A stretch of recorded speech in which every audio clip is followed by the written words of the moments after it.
es igual a la fuerza 1, fuerza 2 y fuerza 3.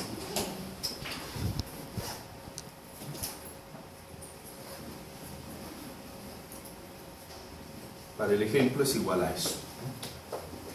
Yo ya lo conozco. Ya lo conozco. Pues bien.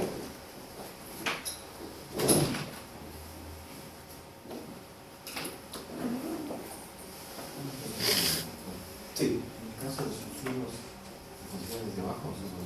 No, en los subsuelos, cuando se van a tener las fuerzas sísmicas, van a ser todas colocadas en la altura, nivel de piso, de nivel cero hacia arriba, ¿no? Abajo no van a participar. El efecto en las columnas centrales, se podría decir, columnas centrales va a ser el efecto ya del movimiento lateral que se va a tener. Y en los extremos, lógicamente, que colocamos muros de sostenimiento, de tal manera que esos impiden los desplazamientos, ¿no? Van a controlar de todas maneras, ¿no? Pues bien, ahora yo quiero calcular, ¿no? Quiero calcular la fuerza que voy a obtener para cada uno de los pisos. Para cada uno de los pisos me dan la relación. Fuerza en X, en forma general, es igual al peso, altura, elevado a un exponente K, sobre la sumatoria de los pesos, le coloca como I, H sub I, elevado al por la cortante. Por la cortante. Muy bien.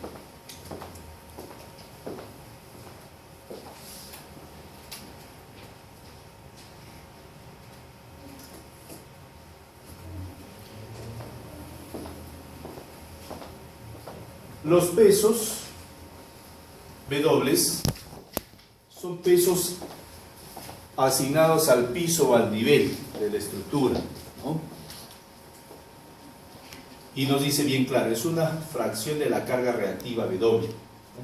Claro está, ¿no? Yo voy a, entonces acá, ¿qué es lo que tengo que hacer? Tengo que metrar por pisos, tengo que metrar por pisos. Pocas palabras, acá la exigencia es, tendría que tener, para el ejemplo,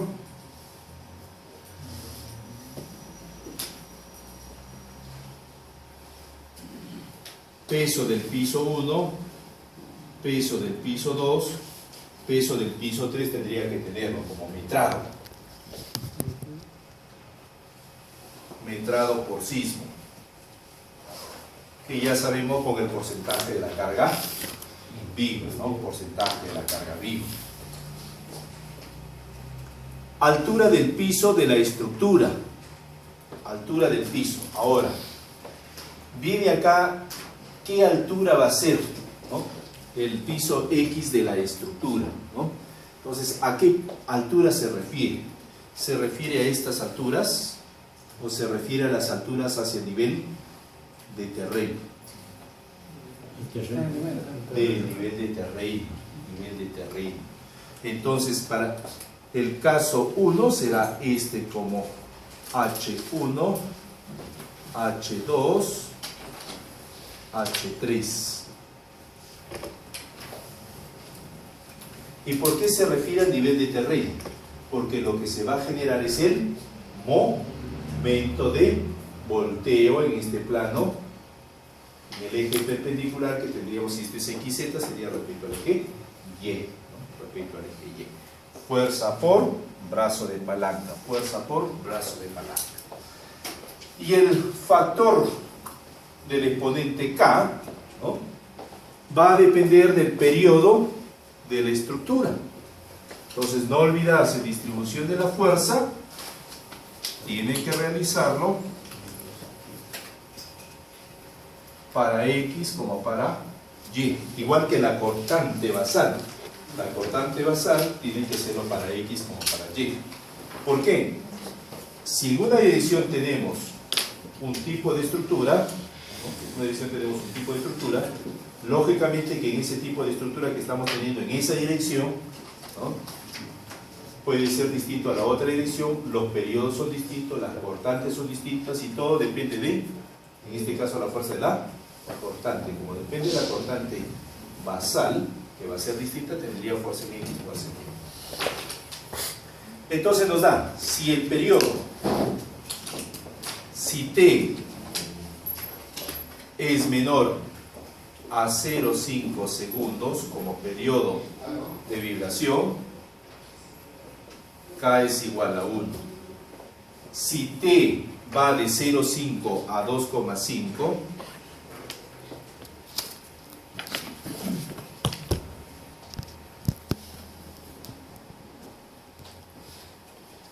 K es igual a 0,75 más 0,5 por el periodo. Y si T es mayor a 2,5, ya estamos hablando de una estructura muy flexible, ¿no? Puede ser un edificio de gran altura. K es igual a 2.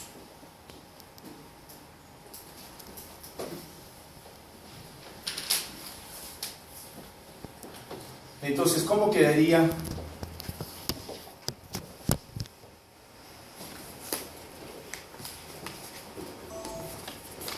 la fuerza? Fuerza en el piso 1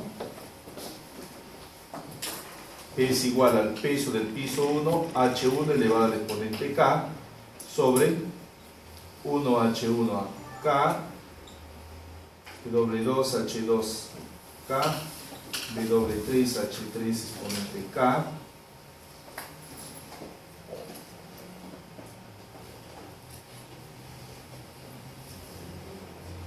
por la cortante, ¿no? Para el caso que tenemos, ¿no? Para el caso que tenemos sería de esa manera.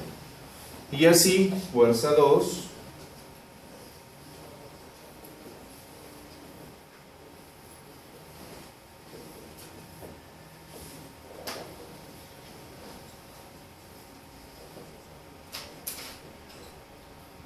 y fuerza 3.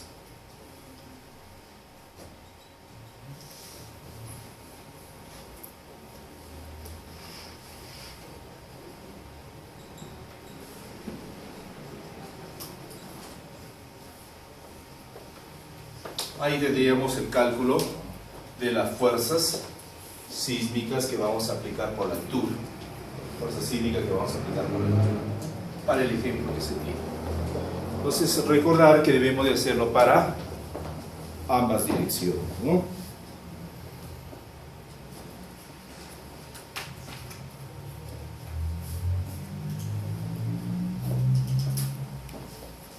Ahora, hay un punto importante en la norma que nos indica cómo es que se van a aplicar las fuerzas, ¿no? Cómo es que se van a aplicar las fuerzas. Artículo 2.7.3. Ya sabemos que las alturas tienen que ser nivel 0, como un empotramiento en ese lugar, ¿no? Nivel 0.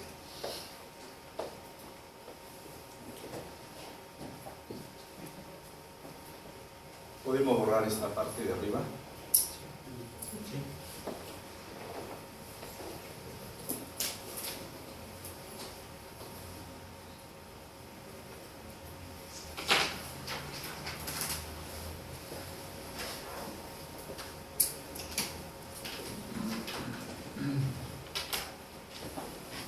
Ubicación de las fuerzas.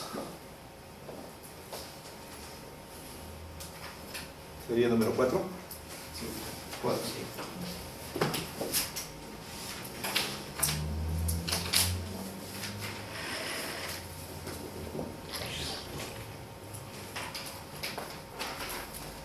Ubicación de las fuerzas. En el artículo 273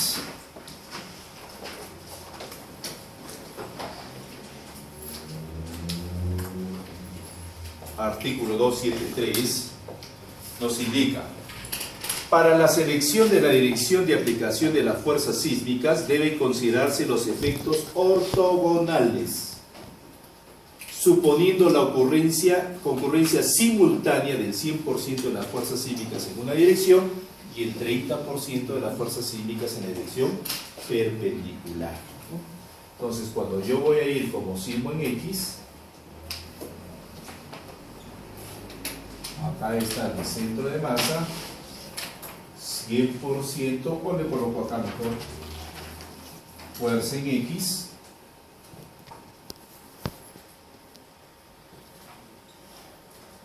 y acá 0,3 fuerza en Y.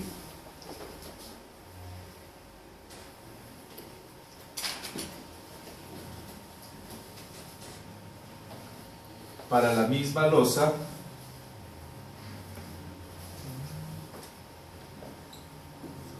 fuerza en Y, 0,3 fuerza en X. Para el sismo en Y, el efecto ortogonal. Efecto ortogonal.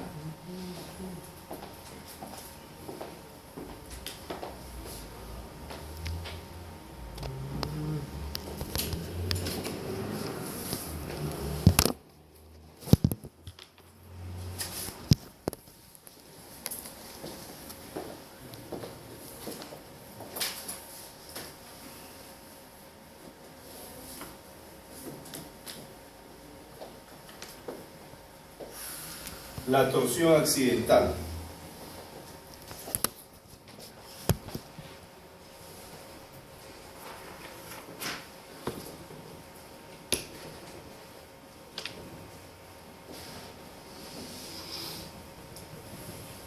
Torsión accidental.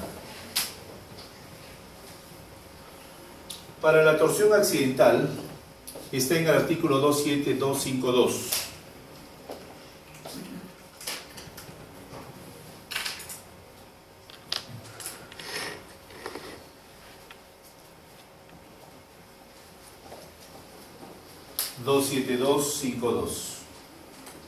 Dice, la masa de cada nivel debe considerarse como concentrada en el centro de masas.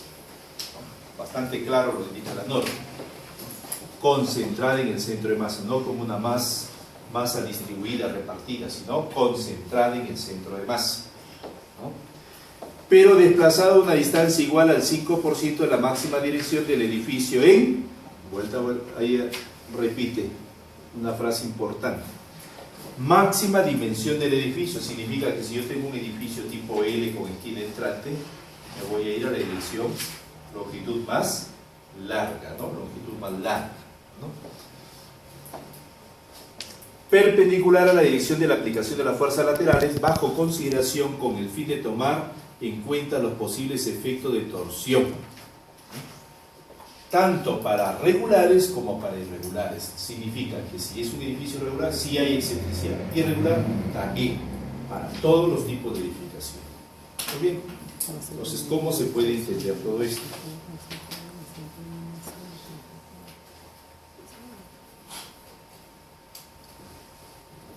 Centro de rigidez, centro de masa. Yo vengo como fuerza acá en X. La excentricidad que yo voy a tomar para el producto del efecto torsional es esta excentricidad en Y, siendo este mi eje X, mi eje Y. Si esta es mi distancia, longitud en X, y esta es mi distancia, longitud en Y, ¿no? La excentricidad en Y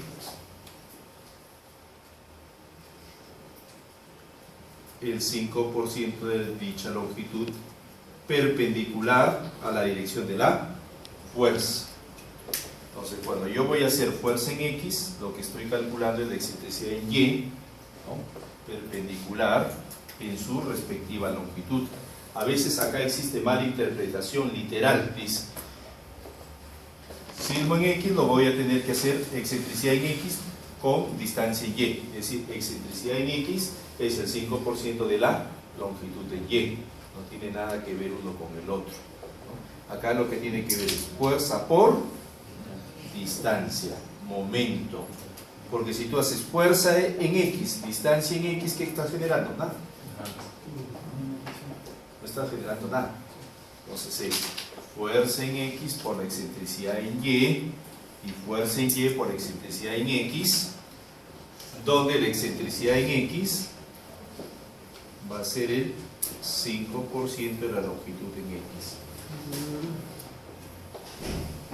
En este punto hay mala interpretación hasta de ingenieros estructurales.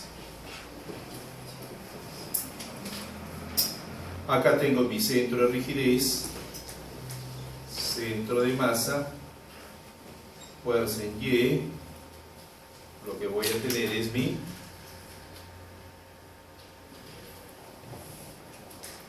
excentricidad en X.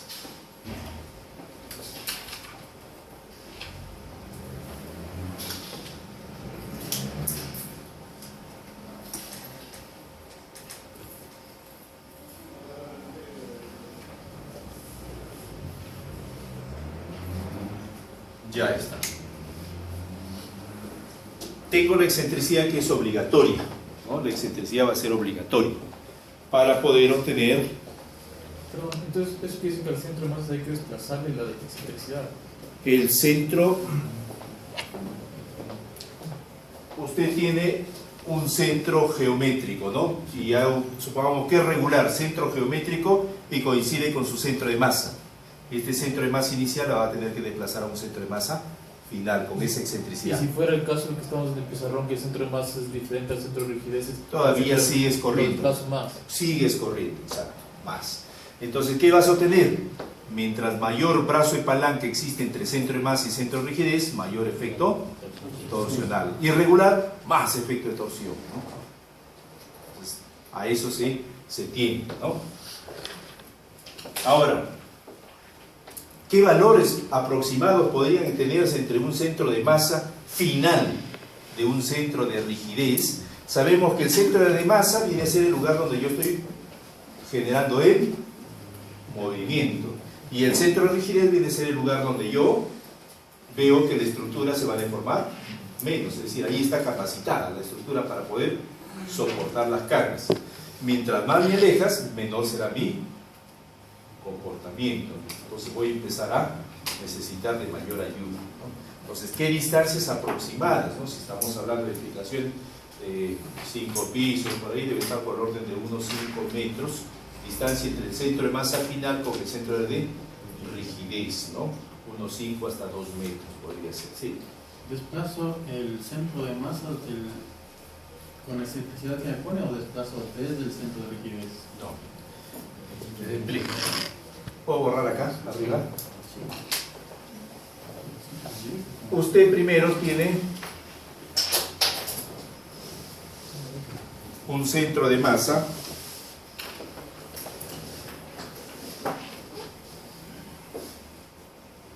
para que quede claro.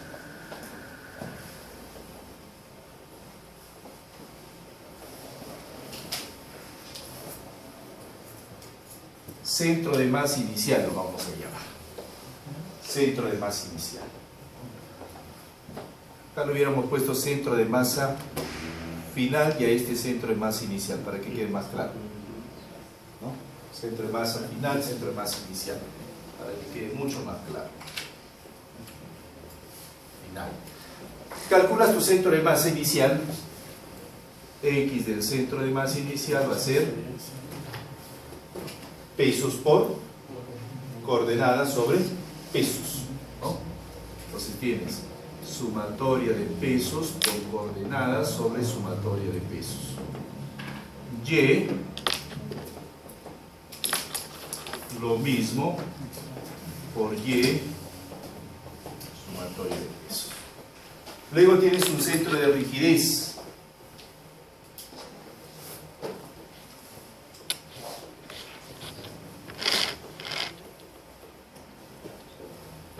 X del centro de rigidez,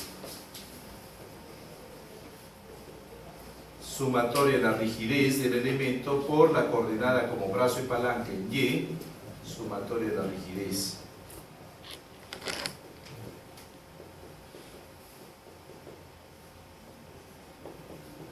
Ya está. Tienes tu centro de masa, centro de rigidez. Ahora, en este centro de masa inicial, supongamos me salió acá. Y acá está mi centro de rigidez. Mi coordenada inicial ha sido este eje de acá.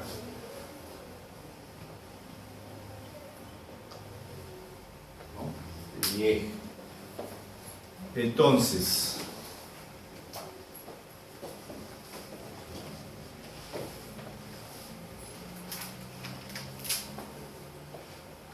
si X del centro de masa inicial menos X del centro de rigidez me salió positivo, como en este caso, indica que la excentricidad la voy a correr en el sentido positivo. Si este X, Y del centro de masa me salió mayor al centro de rigidez, por lo tanto también lo corro en el sentido positivo, ¿no? Lo corro en el sentido positivo. Entonces, de este centro de masa inicial, ¿qué tengo que hacer? Correr todavía una excentricidad en X e Y y me sale el centro de masa final.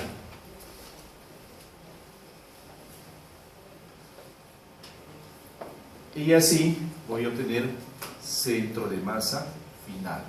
Excentricidad en X, excentricidad en Y. Si me saliese en sentido diferente, por decir, tengo acá centro de rigidez y por acá mi centro de masa. Entonces, ¿qué es lo que estoy obteniendo? Coordenadas igual X, Y. La diferencia que va a existir entre X del centro de masa inicial menos X del centro de rigidez, ahora me sale negativo. Entonces, ¿qué tengo que hacer? Correr en el sentido negativo del eje, ¿no? Y del centro de masa, si me salió positivo, corro así.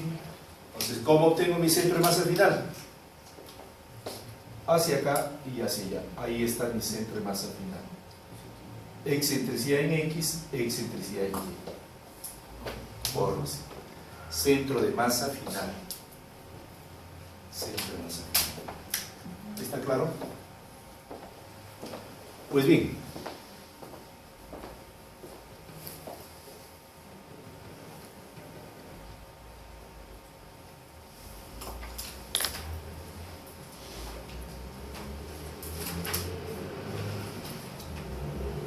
Una pregunta. A lo que se refiere que se debe considerar el peso concentrado en el centro de masas, quiere decir que el dato del modelado de la estructura habría que hacer una carga puntual del peso en ese punto, o se mantiene igual el modelado con la carga distribuida del edificio. Carga distribuida, no, ahí lo que la norma de ustedes lo que está diciendo bastante claro es que vas a concentrar en un lugar, tú no puedes distribuir en otro lugar. La carga sísmica. La carga sísmica, sí, No, la carga sísmica. Lo que es tu carga vertical, eso no, esto es sismo nada más, sismo. La carga vertical ya depende de ti, cómo lo vas a distribuir, ¿no? Pues bien, cuando hay irregularidades también en el caso de irregularidad torsional, ¿no? Están solicitando de que se tiene que incrementar la torsión por un factor A sub X. Este factor A sub X es el desplazamiento máximo sobre 1,12 desplazamiento promedio, ¿no? Desplazamiento promedio, y todo ello elevado al cuadrado, ¿no? Pero el A sub X no debe ser mayor a 3, no debe ser mayor a 3, ¿no? Solamente cuando existe irregularidad torsional, ¿no? Irregularidad torsional. Ustedes recordarán la irregularidad torsional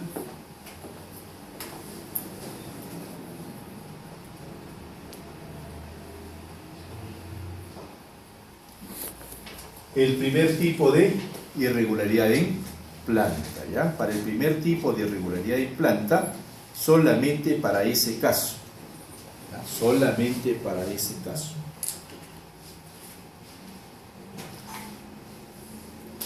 Entonces, ¿se puede borrar?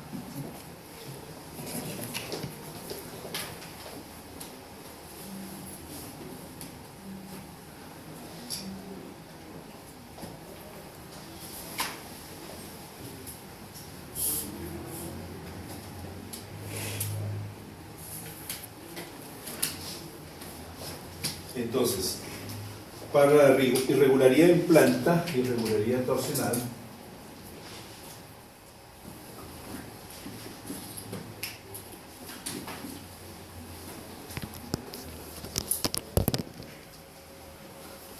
que es la irregularidad 1 en planta, de acuerdo al artículo 2742, esta irregularidad torsional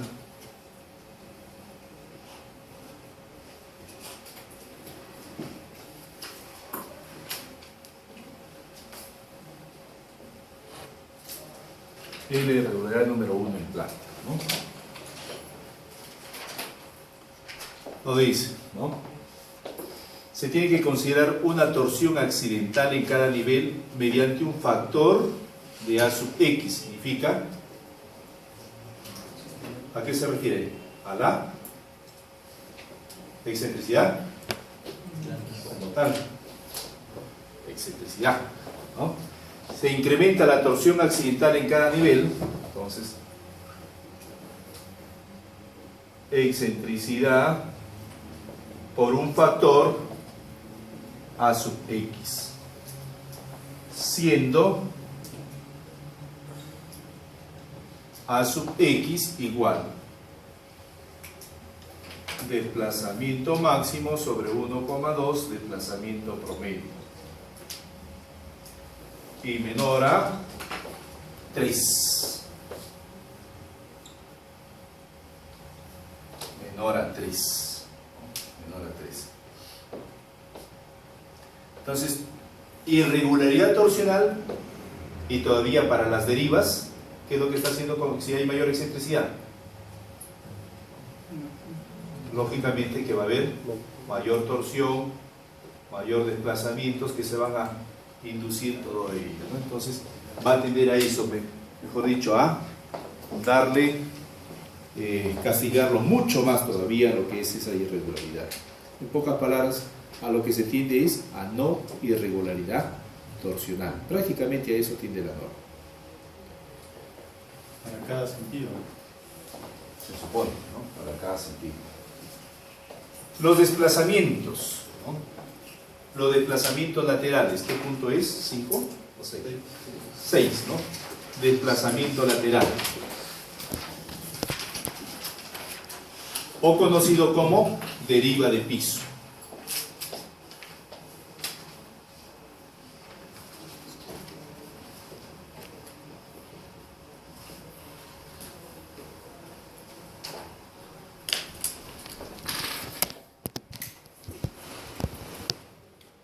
Las derivas, ¿no?, están dadas en la tabla 2.8, artículo 262,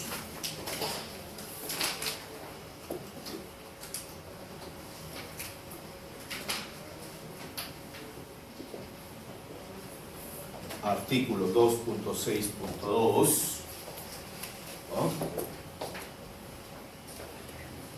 y nos dan en la tabla 2.8.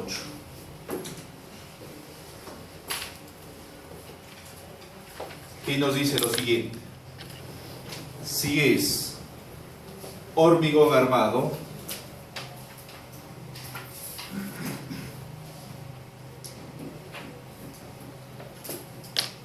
acero o madera, metálicas o madera,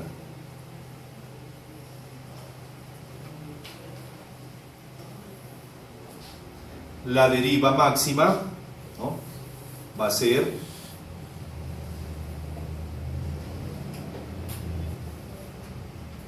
20 sobre 1000. Pero si es de mampostería,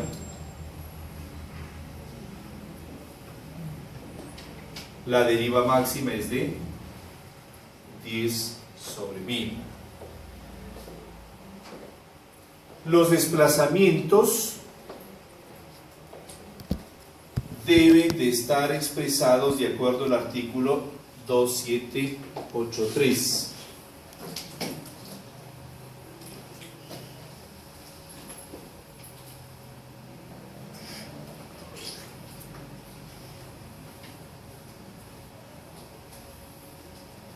Los desplazamientos van a estar de acuerdo al artículo 2783.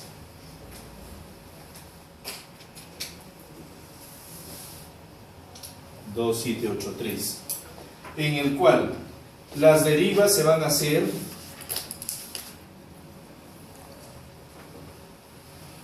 se controlan con el desplazamiento inelástico delta M.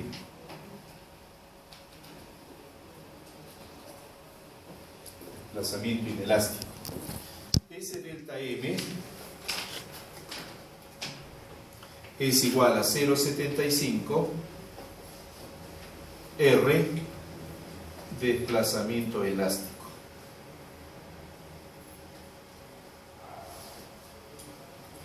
¿Qué es lo que vamos a tener con el software?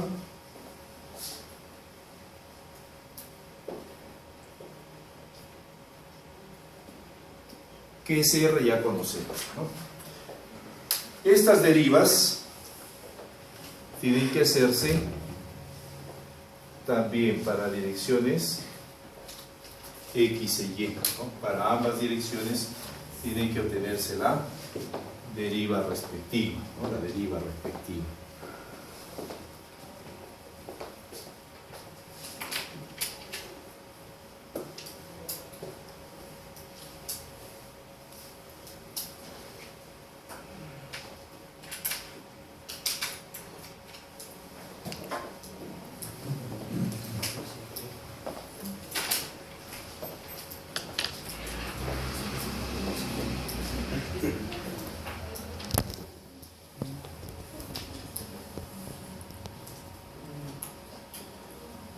Perfecto. El efecto P delta. El efecto P delta. ¿Cómo sería para el efecto P delta? Díganme ustedes si podrá borrar. ¿Sí?